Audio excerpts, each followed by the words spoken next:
울더라도 씨를 뿌리는 자는 기쁨으로 단을 거두리라. 이것이 오늘 말씀의 주제입니다. 시편 126편은 시편 120편에서부터 134편에 이르는 성전에 올라가는 순례자의 노래 가운데 하나입니다. 세계 각지에 흩어져 살던 유대인들은 예루살렘 성전을 목표로 삼아서 순례를 하곤 했습니다. 예루살렘 성전을 향해 나아가는 이 순례자들은 걷고 걸으면서 여러 생각을 했을 것입니다.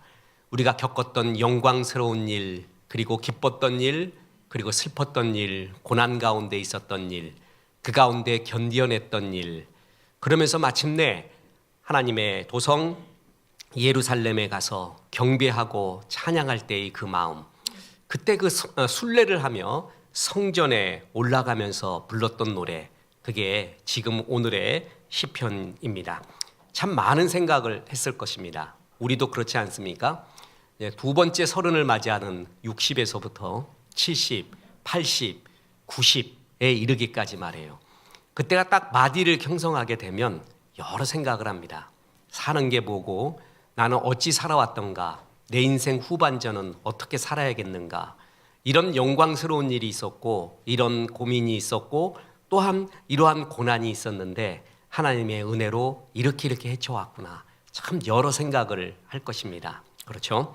저는 오늘 일부 예배 때 대표 기도를 우리 고경희 집사님이 하는데, 제가 목회한 이래로 처음으로 대표 기도를 하는데 어르신들을 위해 기도하는 건 처음 들어봤습니다. 그래서 어른 위해서 우리를 위해 모든 걸 바치신 우리의 부모님들 아프지 않게 도와달라고, 질병 나지 않도록 도와달라고, 이런 아주 너무나 평범하지만 그런 기도를 딱 들으며 맞구나. 정말 우리의 부모님들 그 고생을 낙으로 삼고 자식 하나 바라보고 그냥 묵묵히 견뎌왔던 그런 인생들이었구나. 아마 그래서 우리 부모님이 8순 되시고 9순 되시고, 여러분 너무 오래 살려고 하지 마시고 그냥 100순에 하나 덜한 99세까지만 살아도 좀 넉넉하지 않겠습니까? 그러면서 99세까지 살면 돼요. 그리고 너무 교만하게 100세까지 살려고 하지 말고, 그래도 또 은혜 받으면 또 100세 넘어가면 되는 거고, 그러면서 예배드리러 오면서 자식들 사는 걸 보면서 하나님 앞에 감사기도 드리고, 아마 그게 바로 이런 시편 126편 이런 배경일 것입니다. 한 송이 국화꽃을 피우기 위해 봄부터 소쩍새는 그렇게 울었나 보다. 우리가 너무나 잘 아는 시죠.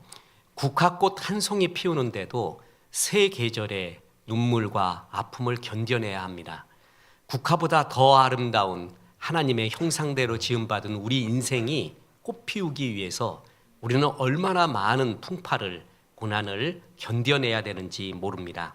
그 후에 이 세상에서 아름다운 하나님 나라의 꽃을 피우게 되는 겁니다. 하나님이 일반 은총으로 비록 다른 철학과 마음을 갖고 있는 사람들에게도 공통적으로 심어준 것이 있습니다. 전 그중에 불가에서 딱 이거 하나님이 심어준 마음이 아닌가라고 생각하는 것이 두 가지가 있는데, 하나가 뭐냐면 인생을 고해라는 것입니다.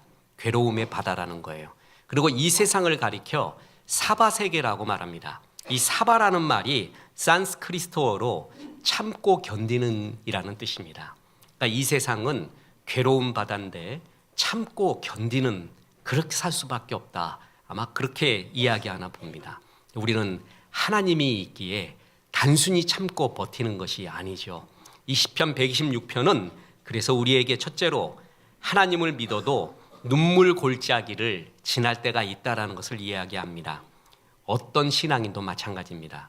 목사도 장로도 권사도 예외가 없습니다. 하나님 잘 믿어도 고난의 골짜기, 눈물의 골짜기는 반드시 지나게 되어 있습니다. 시편 126편 1절에 보면 여호와께서 시온의 포로를 돌려보내실 때에 우리는 꿈꾸는 것 같았도다. 자, 포로 생활을 했다라는 거죠. 아마도 바벨론 70년 포로 생활을 의미한다고 성경학자들은 생각하고 있습니다. 근데 4절에 보면은 또 이런 말을 합니다. 여호와여, 우리의 포로를 남방 시내들 같이 돌려보내소서. 전에 포로 생활했다가 꿈같이 귀환을 했는데 지금도 무슨 이유였는지를 모르지만 고통의 굴레 속에 있다라는 것입니다. 그래서 시편 기자는 남방 시내들 같이 우리를 돌려보내달라고 강구합니다. 팔레스타인의 남방 네게브 지역은 1년 내내 비가 거의 내리지 않아서 이곳에 있는 시내들, 그것을 와디라고 하는데 거의 말라 있습니다. 그러나 겨울 우기가 돼서 비가 내리면 신기하게도 물이 불어나서 범람할 정도가 됩니다. 시인은 그것을 강구하고 있습니다. 지금 우리가 깊은 고난 가운데 지금도 가물어 있습니다. 주님, 이 네게브 강물을 보내주듯이 우리에게 회복을 주옵소서, 이런 기도를 또 하고 있는 겁니다. 시편 기자들, 그 어떤 경우도 이러한 눈물, 골짜기를 지날 때가 다 있습니다. 저는 개인적으로 운다라는 구절, 또 우는 것 같은 것, 이런 걸 별로 좋아하지가 않습니다. 노래도 95% 이상 밝은 노래를 좋아합니다. 글도 밝은 글이 좋아요.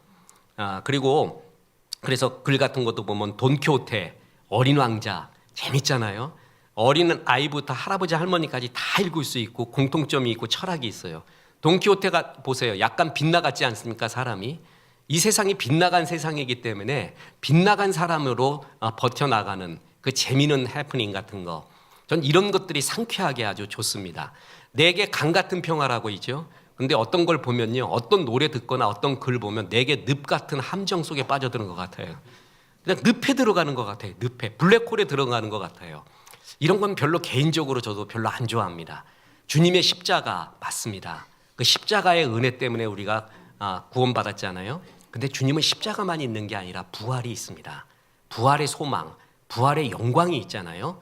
사람이 어디다가 포인트를 두느냐에 따라 또 삶에 많이 달라지는데 저는 되도록 밝은 것이 좋습니다. 밝은, 그래서 기쁨의 영성 중에도 기쁨과 감사의 영성, 이런 것들을 좋아하는 입장인데, 그럼에도 불구하고 우리 인생에는 울어야 될 때, 울 수밖에 없는 때가 분명히 있습니다. 특히 어느 때냐면 부당하게 고난을 받을 때죠. 베드로전서 2장 19절에 보면 부당하게 고난을 받아도 하나님을 생각함으로 슬픔을 참으면 이는 아름다우나. 우리가 이 베드로전서 강의를 하면서 베드로전서 2장이 말하는 세 가지 고난이 있다 그랬죠. 하나는 죄로 인한 고난, 또 하나 하나님의 것을 택함으로 인한 스스로 택한 고난, 그리고 또 하나가 부당한 고난, 애매한 고난이라고 했습니다. 이것이 제일 힘들어요. 그러니까 원인과 결과가, 인과관계가 뚜렷한 고난은 헤쳐나가기가 쉽습니다. 그리고 어떻게 해야 된다는 걸 알아요. 근데 부당한 고난, 이유를 모르겠습니다. 내가 잘못한 것이 없는 것 같습니다. 난 정말 최선을 다했습니다. 그런데 당하는 고난, 설명할 수 없는 고난, 해석할 수 없는 고난, 이런 고난도 분명히 인생에 그리스도인의 삶 가운데도 있다고 성경이 말하고 있습니다. 이럴 때가 제일 힘듭니다. 저도 개인적으로 부당한 고난이라고 여겨질 때 그때가 제일 힘듭니다. 그리고 성도님들이 부당한 고난이라고 여겨지는 그런 고난을 당하고 있을 때, 그것을 지켜볼 때, 그리고 그것을 위해 기도해 줄 때가 제일 힘듭니다. 그런데 우리 삶에는 어쩔 수 없이 이 부당한 고난을 당해 울고 그리고 하나님 앞에 엎드릴 수밖에 없는 그럴 때가 있습니다. 이럴 때 성경은 견뎌야 된다고 말합니다. 하나님을 생각함으로 슬픔을 참으면, 하나님 생각하며 견디는 수밖에 없다라는 겁니다. 그냥 하나님 앞에서 기도하며 우는 것입니다. 깃발을 꽂고 성취하는 것도 열매지만 참고 견디는 것도 하나님이 기뻐하시는 열매 중에 하나입니다. 살다 보면 견디는 것밖에 다른 방도가 없을 때가 있습니다. 제가 자주 소개하는 소설가 박완서님, 1988년 그의 나이 58세에 그해 남편을 잃습니다. 그리고 생때 같은 사랑하는, 의대 다니던 사랑하는 아들도 교통사고로 잃게 됩니다. 그런데 세상은 올림픽이 열린다고 야단 브루스를 하고 있습니다. 그때 이 두 가지의 슬픔을 겪게 되죠. 그래서 그가 그때 드렸던 하나님 앞에 기도가 한 말씀만 하소서. 이거는 마태복음 8장에 나오는 백부장의 이야기에서 나온 구절입니다. 백부장이 예수님 모시면서 우리 집에 오는 거 감당하지 못하겠습니다. 그러니까 주님 말씀 하나만 하십시오. 한 말씀만 하십시오. 이런 말을 했거든요. 그 구절을 인용해서 박완소님은 이렇게 기도한 것입니다. 그때 주님 한 말씀만 했으면 내 남편도 내 아들도 죽지 않지 않았을까요? 왜 그때 한 말씀을 안 하셨습니까? 그리고 지금이라도 한 말씀만 하십시오. 내가 이유를 알고 싶습니다. 이렇게 기도하는 것이었습니다. 이럴 때가 있었습니다. 시간이 지났습니다. 선생님을 인터뷰한 잡지사 기자가 물었습니다. 선생님, 그러한 고통을 어떻게 극복하셨습니까? 그랬더니 박완서님이 이렇게 말합니다. 그것은 극복하는 게 아니라 그냥 견디는 것입니다. 예, 참 옳은 말이라고 봅니다. 어떻게 극복이 됩니까? 어떻게 잊을 수가 있겠습니까? 견뎌가는 것입니다. 그런데 우리 삶에는 이렇게 견딜 수밖에 없는 상황이 있고 수많은 믿음의 영웅들도 이 인내와 견딤의 시간을 버텨냈다라는 것입니다. 다윗이 뭘 잘못했습니까? 그 어린 소년이 모두가 발발 떨고 있는 골리앗 앞에서 목숨을 내걸고 가서 야훼의 이름, 여호와의 이름으로 골리앗을 물리칩니다. 나라를 하나님 앞에 드린 것입니다. 자존감을 높여준 것입니다. 뭐가 잘못했습니까? 그런데 사울 왕의 시기 질투를 받아서 그는 광야 생활을 10년 이상 하게 됩니다. 다시 묻습니다. 뭐가 잘못했습니까? 잘못한 것 하나도 없습니다. 그런데 고난을 당하고 있는 거예요. 그죠? 그런 가운데 하나님은 다윗으로 하여금 광야 생활에서 다윗은 기적을 일으키는 법, 기적을 체험하는 법을 체험하지 않습니다. 다윗이 그 10여 년 동안의 광야 생활에서 배운 게 뭔지 아십니까? 견디는 법입니다.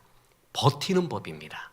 그래서 시편 40편 1절에 보면 내가 여호와를 기다리고 기다렸더니 귀를 기울이사 나의 부르짖음을 들으셨도다. 오죽했으면 기다리고 기다렸다고 이야기하겠습니까? 기다린 기간이었어요. 그것도 무려 10년이 넘게 말입니다. 하나님의 최고의 사람, 하나님 마음에 합했다라는 사람마저 이런 기간이 있었다는 것이죠. 우리도 이런 기간을 견뎌내야 됩니다. 하나님을 생각하며 참아야 됩니다. 하나님의 포로 생활, 우리의 포로 생활을 돌릴 때 우리가 꿈꾸는 것 같았도다. 꿈꾸는 그 시간이 오기 전에 포로 생활 같은 깊은 눈물의 골짜기, 그것이 있다라는 것입니다. 돌아가신 소설가 이회수 씨의 초기 소설에 보면 겨울나기라고 있습니다. 이회수 씨는 겨울은 살아가는 게 아니라 나는 것이다, 견뎌내는 것이다, 이렇게 표현을 했습니다. 어떨 때 우리는 정말 살아가는 것보다 견뎌내야 되는 그런 기간들, 인내의 기간이 반드시 필요합니다. 계란 시절에 바깥 세상이 궁금해서 그리고 답답해 죽겠다고 서둘러 밖에 나오면은 그 계란은 라면에 뛰어들어 생을 마감했을 겁니다. 그죠? 그런데 버텨냈어요. 지루함과 답답함을 인내했습니다. 그래서 하늘을 볼 수 있는 의젓한 병아리로 태어나게 되는 겁니다. 아브라함이 그랬습니다. 아브라함은 하나님 앞에 약속을 받습니다. 네 자손으로 하여금 이제 하나님의 계보를 이으면서 바다의 모래와 같이 하늘의 별과 같이 민족을 창대하게 이루어서 복의 통로가 되게 하겠다. 그 약속을 받았는데 10년이 지나도록 아들이 생기지 않습니다. 그래서 이때 견디지 못한 아내 사레가 내 몸종 하갈에게서 아들을 낳으세요, 이렇게 말합니다. 그랬더니 그럴까 하고 남자가 또 이때는 아내 말을 잘 듣습니다. 그래가지고 애를 낳았어요. 그래 하나님의 약속의 자녀가 아닌 이스마엘을 낳게 됩니다. 그죠? 그리고 나중에 나서 이제 약속의 자녀인 이삭을 낳게 됩니다. 이 이스마엘의 후손과 이삭의 후손이 지금도 두고두고 싸우고 있는 거 아시죠? 이스라엘과 중동의 전쟁은 이스마엘의 후손과 이삭의 후손과의 싸움입니다. 견디지 못하면은 이스마엘 되고 견디고 인내하면은 이삭이 되는 건데, 우리 역사를 통해 성경의 역사를 통해서도 견디지 못했던 아브라함의 이런 슬픈 비극을 보게 됩니다. 그래서 우리는 이러한 울며 포로 생활을 할 때가 있구나. 누구나 겪는구나. 다윗도 바울도 누구도 다 겪는구나. 이때는 잘 견뎌가야 됩니다. 하나님을 바라보며 견뎌가야 됩니다. 그때 기적이 안 일어나더라도, 신비한 일이 안 일어나더라도 참고 견디는 것, 그것이 신앙이고 성숙입니다. 그런데 알아야 되는 것이 있습니다. 이런 부당한 고난을 당하는 때에도 하나님은 반드시 함께하고 있다는 사실입니다. 이것은 분명합니다. 시편 126편 1절, 여호와께서 시온의 포로를 돌려보내실 때에 우리는 꿈꾸는 것 같았도다. 시온의 포로 생활, 그때 돌리셨다고 하죠. 포로 생활을 기억하고 있는 겁니다. 출애굽할 때도 너희의 고통과 기도를 내가 듣고 있었다고 이야기합니다. 다 듣고 있습니다. 어떤 이유로 빨리 해방되게 하지 않는지는 모르겠습니다. 그런데 우리의 포로 생활, 눈물 골짜기를 지날 때 하나님은 듣고 계시고 우리의 고통 속에 함께하고 계시고 같이 울고 계신다. 이것은 분명합니다. 보세요. 우리나라 말에 언어 유희가 있는데 뜻을 같이 하는 사람을 동지라고 합니다. 그죠? 그런데 밤이 제일 긴 날을 또 뭐라고 불러요? 동짓날이라고 부릅니다. 이 둘을 합쳐보면은 동지의 뜻이 명확해집니다. 동지란 해가 쨍한 날 함께 보내는 사람이 아니라 긴 밤, 그 긴 밤 어둠을 함께 지새는 사람, 같이 버텨주는 사람, 그것을 동지라고 합니다. 그 1988 응답하라 1988이라는 드라마가 있습니다. 요즘도 가끔 가다 그걸 보면서 참 재밌는데, 그 시골 집 같은 우리가 살았던 서민의 집에서 둘러앉아서 밥을 먹는데 엄마가 있고 애들이 한 3, 4명, 4명 정도 됩니다. 그중에 제일 큰 애인가 얘가 맨날 복권을 사갖고 엄마한테 두들겨 맞습니다. 주택복권이라고 그때 있었어요. 그걸 샀대 또. 그리고 또 500원 없어지고 1000원 없어지고 그거 돈 다 어딨냐 그러니까 이게 이제 복권 샀다는 거예요. 그래서 엄마가 밥 먹으면서 숟가락으로 계속 맞습니다. 애가 숟가락으로 계속 때려요. 10개 샀다 그래서 10대 맞고. 어딨어? 그러고 딱 펴보니까 앨범 같은 데 넣어놓은 거야. 잘했다 잘했어 이놈아. 그래서 이제 가족들이 먹고 있는데 텔레비에서 이제 복권 당첨 그거 추첨을 하고 있는 거예요. 딱 보니까 10만 단위가 딱 맞아. 이놈이 산 거가 10만이 맞고 만까지 딱 맞았어요. 그리고 1000이 딱 맞아요. 1000이. 그러니까 밥 먹으면서 좀 눈빛들이 다들 이상해져요. 사람들이. 엄마도 그렇고 애도 그렇고. 1000이 맞았는데 100까지 맞은 거예요. 100단위. 그리고 10단위가 맞았어요. 마지막 하나가 남았는데 이게 3이었어요.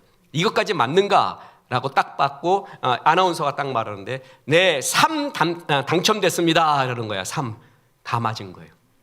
그때 집안이 가만히 있습니다. 아무 소리 않고. 엄마도 그렇고.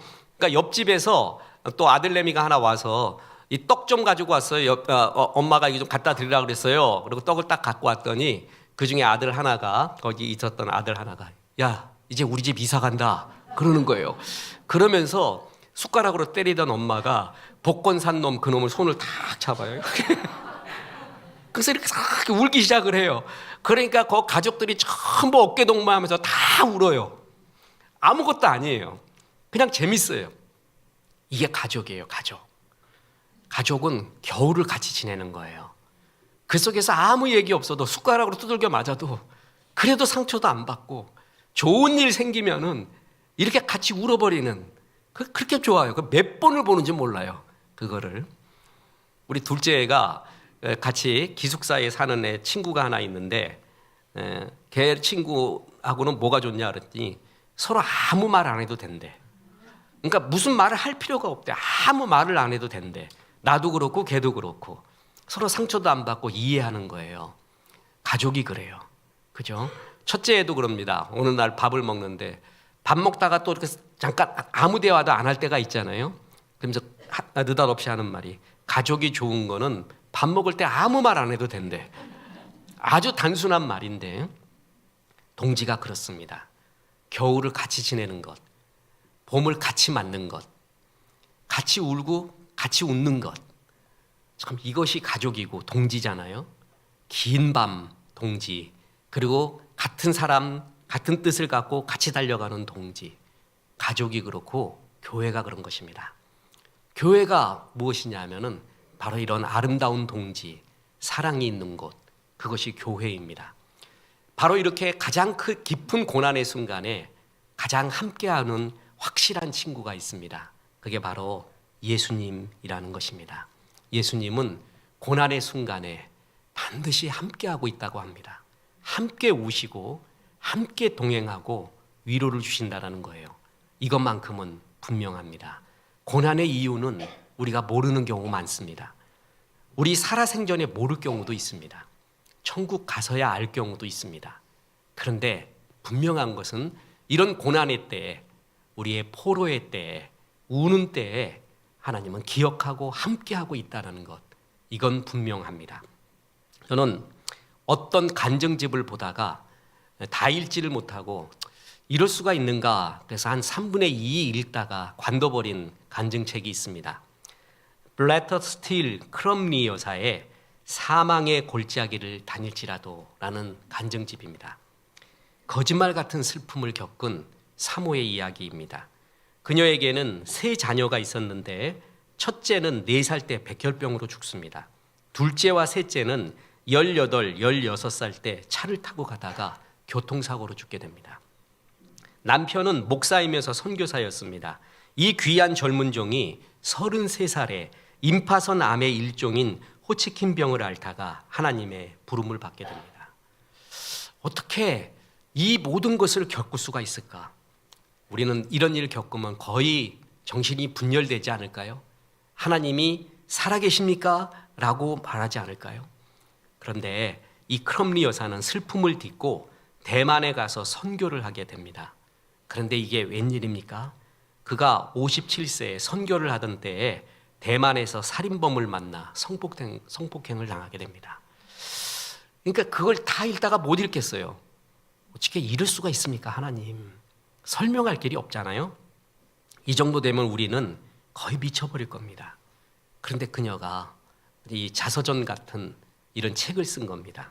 간증집을 쓴 거예요. 그러면서 내가 왜 이 간증집을 쓰는 줄 아십니까? 이 끔찍한 경험을 내가 왜 들춰내고 간증을 하는 줄 아십니까? 라고 한 말이 이겁니다. 하나님은 그 어떤 고난에도 결코 그의 자녀를 방치해 두지 않으시고 반드시 위로해 주시고 새 힘을 주셨습니다. 이 간증을 하기 위해 썼대요. 그러면서 진짜 그랬다는 거예요.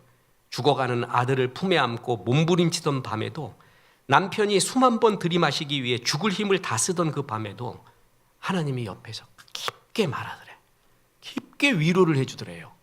자기 그러지 않았으면 못 버텼을 거죠. 누가 이걸 버틸 수가 있겠습니까? 그런데 그때 분명히 주님이 말씀을 하더라는 거예요.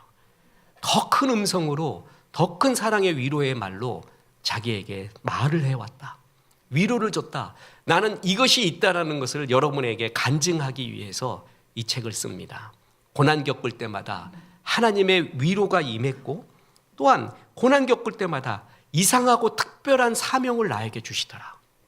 나를 살려주시더라. 이것은 분명합니다.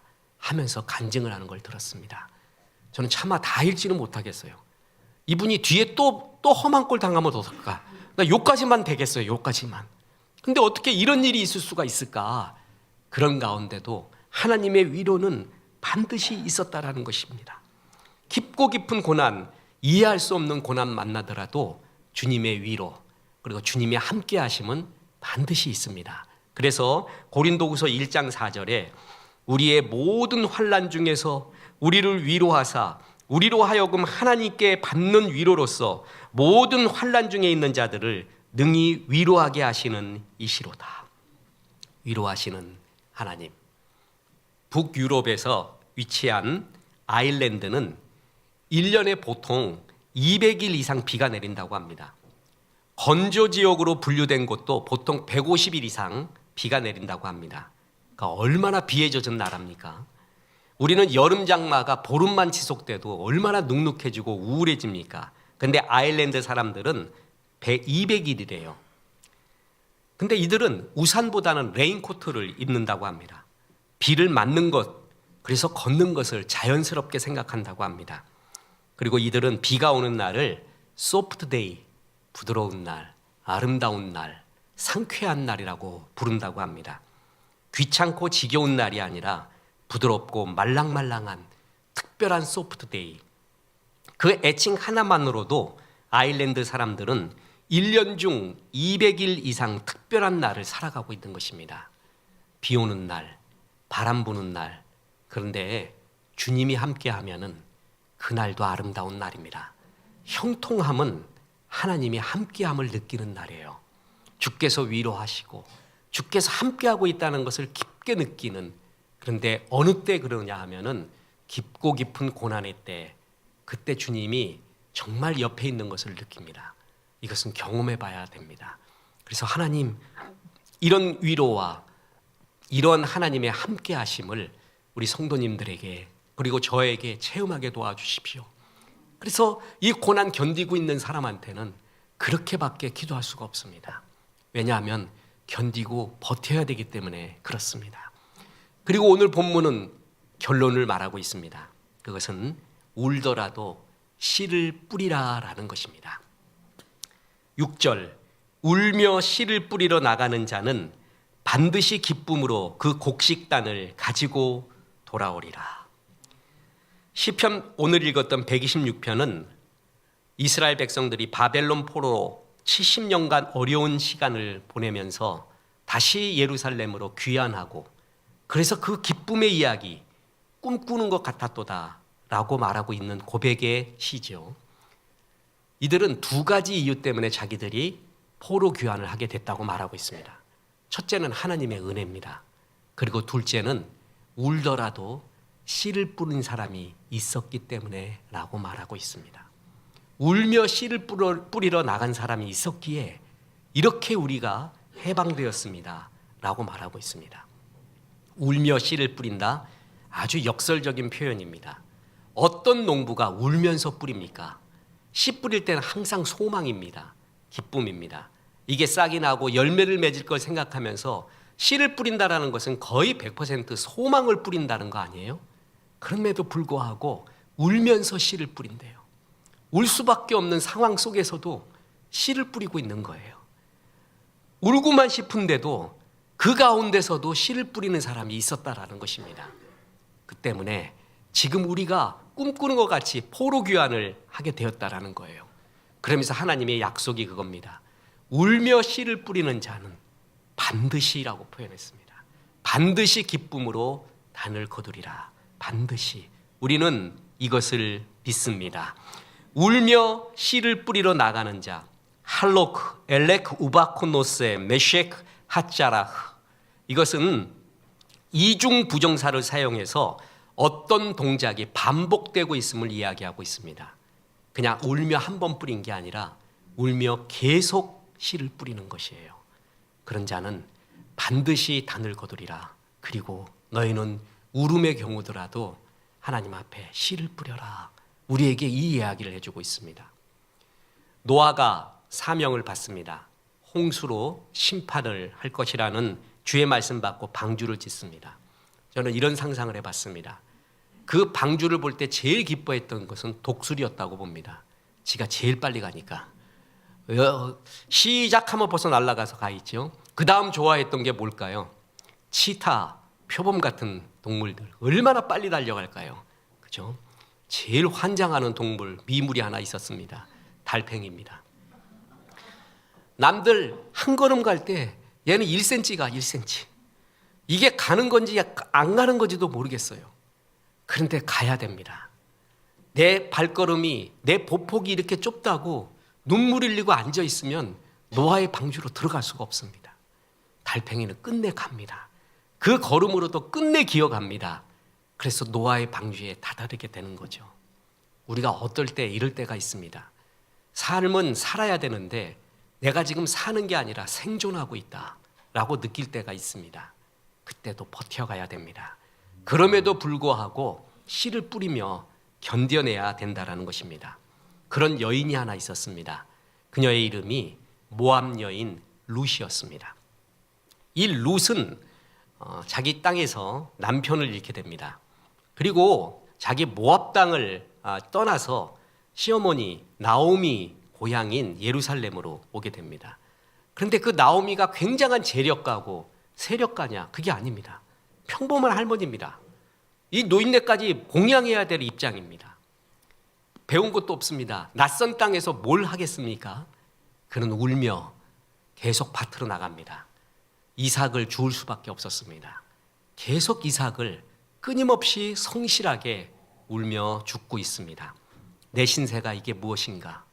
타양살이 몇 해던가 손꼽아 헤어보니 고향 떠난 10여 년에 청춘은 늙고, 고복수 씨의 노래처럼 우리 할머니가 제일 좋아했던 노래입니다.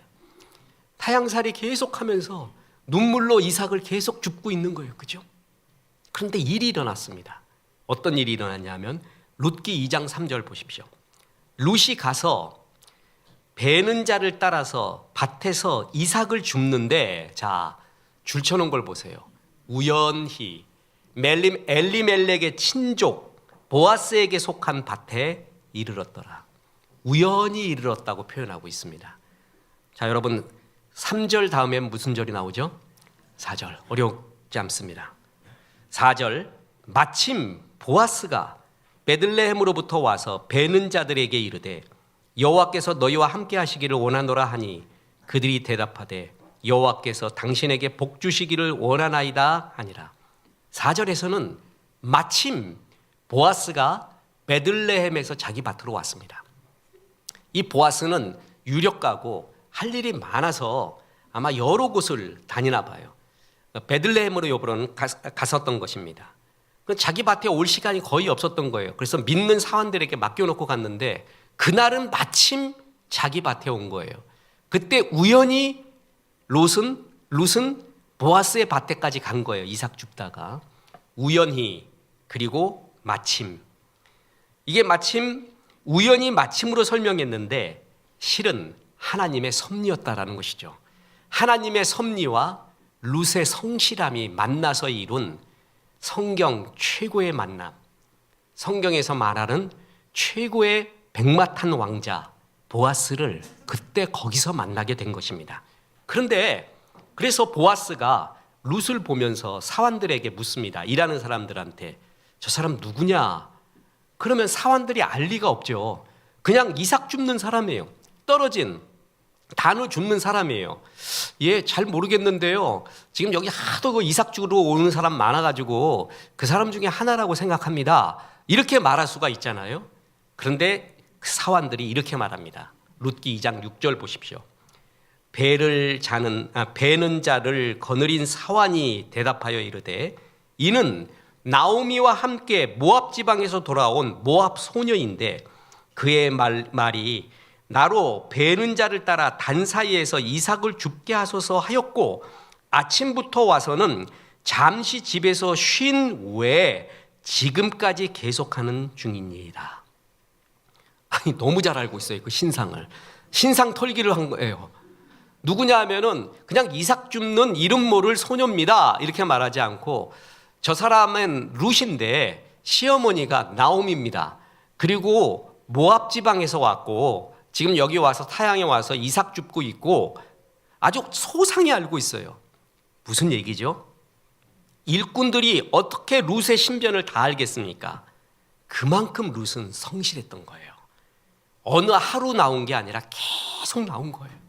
끝없이 저 사람만큼은 뜨내기가 아니라 성실하게 이삭을 줍고 있었던 거예요. 그랬더니 이 사환들도 어느 날 마음도 섞고 물도 주고 말도 섞은 거예요. 이름이 뭐요? 부터 시작을 해서요. 그래서 이름도 뭐고 우리 시어머니 이름도 뭐고 나는 어떤 처지에 있고 그런 것도 사환들이 다 알 정도로 룻은 아주 성실하게 이삭 줍기. 여기에 무슨 소망이 있었겠습니까? 신세 한탄하면서 집에 내 울고 있을 수도 있고 또한 이거 주스면서도 누가 말 걸어도 아무 소리 않고 뾰루퉁하게 그냥 죽고 갈 수도 있잖아요. 근데 이런 가운데 울더라도 그는 성실하게 씨를 뿌리고 있는 거예요. 울더라도 신실하게 이삭을 줍고 있었던 것입니다. 운동을 해도요. 운동하고 싶어도 체육관에 운동센터에 나가보면은 처음에 꽂아놓은 보리 자는 거 아시죠?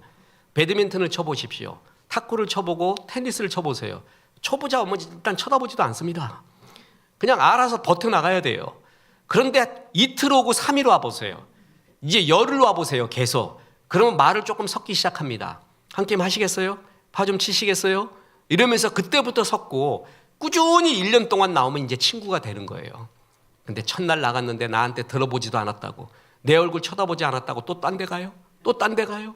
또 딴 데 가요? 그러다 보면 영원한 이방인으로 사는 거예요. 그 성실하게 씨를 뿌린 이것이 있고 거기에 뿌리를 내려야 된다는 것이죠. 룻은 그랬습니다. 우는 상황이었습니다. 희망이 없는 상황이었습니다. 근데 울더라도 성실하게 씨를 뿌렸습니다. 이삭을 주었습니다. 그랬을 때 어떻게 됩니까? 보아스를 만나서 예수님의 조상이 되는 것입니다. 그렇습니다. 울더라도 씨를 뿌려라. 하나님이 우리에게 잔인한 말이 아니라 우리를 살리는 말을 이렇게 합니다. 이해할 수 없는 고난 속에 있는가? 이해할 수 없는 고통 속에 있는가? 그래도 씨를 뿌려라. 그래도 예배하라. 그래도 찬송하고, 그래도 기도하고, 그래도 전도하고, 그래도 씨를 뿌리는 것입니다.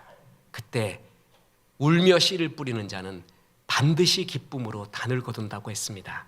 저는 이 반드시를 믿습니다. 감리교의 창시자 요한 웨슬레가 참 하루하루를 신실하게 살았던 사람의 상징이었습니다. 이 사람에게 어떤 사람이 물었습니다. 예수님이 오늘 밤에 오신다면 당신은 어떻게 하겠습니까? 라고 했더니 저는 웨슬리의 말 중에 저는 이 말이 제일 좋습니다. 예수님이 오늘 밤에 오신다고 해도 저는 제 계획 중 어느 것 하나 바꾸지 않을 것입니다. 그는 하루하루를 종말론적으로 살았던 거예요. 그날 예수님 밤에 오신다고요? 오늘 흰 소복 입어야지. 머리도 단장해야 되나? 그리고 또 뭘 어떻게 해야 되나? 특별하지 않고 난 오늘 하루하루를 종말론적으로 주님 오신다라고 생각하고 살아왔다는 거예요. 그래서 오늘 밤에 주님이 오신다고 할지라도 나는 내 계획을 바꾸지 않을 것입니다. 그대로 달려갈 것입니다. 그는 어떤 경우에도 하나님 앞에서 종말을 생각하고 씨를 뿌리며 하루하루를 성실하게 살았다라는 것입니다. 그렇지 않습니까? 예수님도 이렇게 많은 상처에도 불구하고 묵묵히 십자가의 길을 가셨기에 우리가 구원을 받은 것입니다. 기독교 작가 중에 오인숙이라는 작가가 있습니다. 이 작가가 쓴 여러 글이 있는데 저는 장미꽃 한 송이라는 글을 참 좋아합니다. 어떤 청년이 마을에서 오해를 받게 됩니다. 그래서 돌을 맞아요. 수없이 그 청년을 향해 돌을 던집니다. 청년은 오해가 풀릴 날이 올 것이다. 내가 회복될 날이 올 것이다. 반드시 진실이 드러날 것이 올 것이다 하면서 그 돌을 다 맞고 있었습니다. 버텨내고 있었습니다. 근데 지나가던 한 사람이 있었는데 자기가 존경하고 사랑하던 스승님이었습니다. 그 스승님이 돌 맞고 있는 청년을 보게 됐습니다. 그래서 이렇게 믿었습니다. 우리 스승님은 이 오해를 풀어주실 것이야. 우리 스승님만큼은 나를 이해해 주실 것이야. 기대를 했습니다. 근데 웬걸 그 스승도 뭔가 하나를 던져버립니다. 차마 돌을 던질 수 없어서 그 청년에게 장미꽃 한 송이를 던져버렸어요. 그랬더니 그 돌을 수없이 맞으면서도 버티고 있었던 그 청년이 장미꽃 하나 맞고 쓰러져 버립니다. 정말 믿었던 사람, 그 사람이 꽃을 던질 때, 돌을 던질 때 견딜 수가 없었던 거예요. 그래서 넘어져 버린 거예요. 예수님이 이런 부당한 고난, 정말 사랑했던 수제자 베드로 같은 사람, 그 사람한테 배신을 당합니다. 유다에게도 배신을 당합니다. 그죠? 사람이 여러 고난 중에도 진짜 힘든 고난이 뭐냐면 사람의 막대기와 인생 채찍이라는 것입니다. 사람의 매, 사람의 막대기. 그것은 참 어떤 고난보다도 굉장히 어렵습니다. 특히 관계를 중요시하는 이런 가족 또한 교회 이런 데서는 그런 사람의 매가 너무나 아픈 것입니다. 그런데도 예수님은 묵묵히 십자가의 길을 가십니다. 베드로가 뒤쫓아오는 걸 보고 쳐다보십니다. 베드로가 닭 우는 소리 때문에 회개한 것이 아니라 예수님이 쳐다본 그 눈길 때문에 회개를 한 것입니다. 예수님은 그래, 밟아도 좋다. 그래도 내가 널 사랑한다. 내가 널 사랑한다. 그 눈을 보여준 거예요. 예수님이 뒤를 돌아보면서 가재미 같은 눈을 뜨고 그리고 레이저 광선을 쏘면서 너 나 부활한다. 너 두고 보자. 제일 먼저 너를 손보마. 내가 지금 십자가지만 조금 후면 부활하거든. 내가 이렇게 초라한 존재가 아니야. 내가 힘을 얻었을 때 제일 먼저 손볼 게 너다. 이런 눈길이 아닙니다. 그냥 사랑의 눈길, 용서의 눈길, 그런 너를 사랑한다라는 그 눈길. 참 그럴 수가 있을까요, 사람이? 그런 가운데 그 배신 속에서도 묵묵히 십자가의 길을 가셨습니다. 끝까지 가셨어요. 씨를 뿌리신 거예요. 그래서 우리가 구원을 얻게 되고 베드로도 회개를 하게 되고 주님의 사도로서 아름답게 쓰이게 된 것입니다. 울더라도 씨를 뿌려야 됩니다. 어쩔 수 없습니다. 울며 씨를 뿌리는 자는 정녕 기쁨으로 반드시 그 단을 거두리로다. 겨울을 견디면 봄이 오고 비를 견디면 무지개가 뜹니다. 진주조개가 상처를 견디면 진주를 낳게 됩니다. 어떤 사람이 개나리를 호주에 심었습니다. 호주에 가서도 고향 생각이 나서 개나리를 심었더니 이게 웬일입니까? 이놈이 가지와 잎은 무성하게 자라는데 꽃은 피지 않은 거예요. 철쭉과 진달래, 라일락, 백합도 꽃을 피우지 못한다고 합니다. 그 이유는 호주에는 깊은 겨울이 없기 때문이라고 합니다. 개나리, 진달래, 라일락, 백합 등의 식물은 겨울 특유의 저온 상태를 거쳐야만 꽃을 피우는데 이를 가리켜 춘화 현상이라고 합니다. 그런데 겨울이 없어요. 그러면 꽃이 피지 않는다라는 것입니다. 아름다움이라는 말이 있잖아요. 이걸 국어학자들 중에서는 알음다움이라고 표현을 합니다. 뭘 앓다, 감기를 앓다 할 때 그 아름다움은 아른 뒤에 피는 꽃, 깊이 아름다움에 피는 꽃이 아름다운 꽃이라는 것입니다. 인생의 꽃, 신앙의 꽃이 그냥 피지 않습니다. 이러한 고난 속에서도 견뎌내고 그 가운데서도 씨를 뿌리고 끝까지 견뎌왔던 그런 사람들에게 하나님의 아름다운 신앙의 꽃이 피게 됩니다. 경사지의 수박이 맛이 더 달습니다. 평범한 수박은 그저 밋밋하게 자라가지만 경사지에서 자란 것은 굴러떨어지지 않기 위하여 버티면서 용을 쓰면서 맛이 더 달게 된다는 겁니다. 교회를 그렇게 끝까지 사랑해왔던 경사지 속에서도 눈물 속에서도 교회와 가정과 나라를 끝까지 그렇게 사랑해왔던 여러분, 하나님께서 반드시 기억하고 계시고 은혜를 주실 것입니다. 고린도전서 15장 58절, 그러므로 내 사랑하는 형제들아 견실하며 흔들리지 말고 항상 주의 일에 더욱 힘쓰는 자들이 되라. 이는 너희의 수고가 주 안에서 헛되지 않은 줄 알미라. 그렇습니다. 그런 가운데서도 씨를 뿌리십시오. 기쁜 소식 하나 전하고 마칠까 합니다. 내일 기적이 일어나는 날입니다. 내일이 무슨 날이냐면 입춘입니다. 벌써 봄입니다. 언제 올까 싶었더니 벌써 봄은 와 있습니다. 고난당하고 있는 깊은 겨울 속에 있는 성도 여러분, 내일 입춘처럼 봄이 곧 오실 겁니다. 그래서 그때까지 계속 울더라도 하나님 동행하시고 하나님의 위로 받으시고 씨를 뿌리십시오.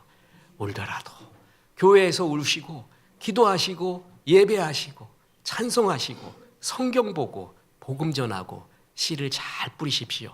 그래서 기쁨으로 단을 거두시기를 주 예수의 이름으로 축원합니다. 하나님 말씀 생각하며 찬송합니다. 새벽부터 우리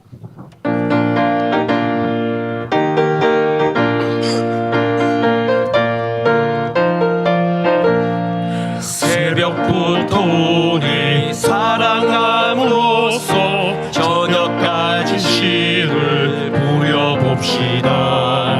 열매를 차차이고 곡식 거둘 때에 기쁨으로 단을 거두리로다.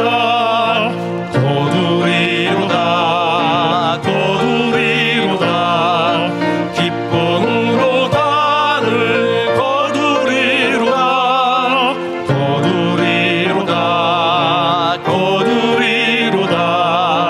기쁨으로 단을 거두리로다. 비가 오는 것과 바람 부는 것을 겁을 내지 말고 뿌려봅시다. 이를 맞춰놓고 곡식 거둘 때에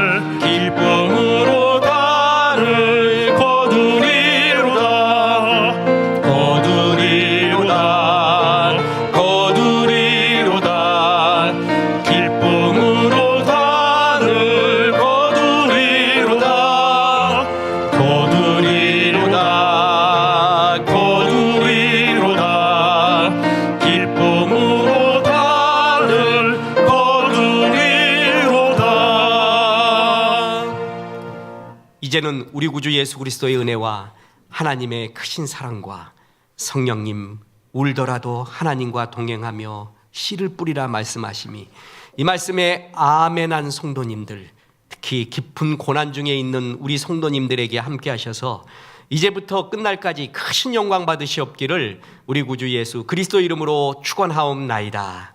아멘.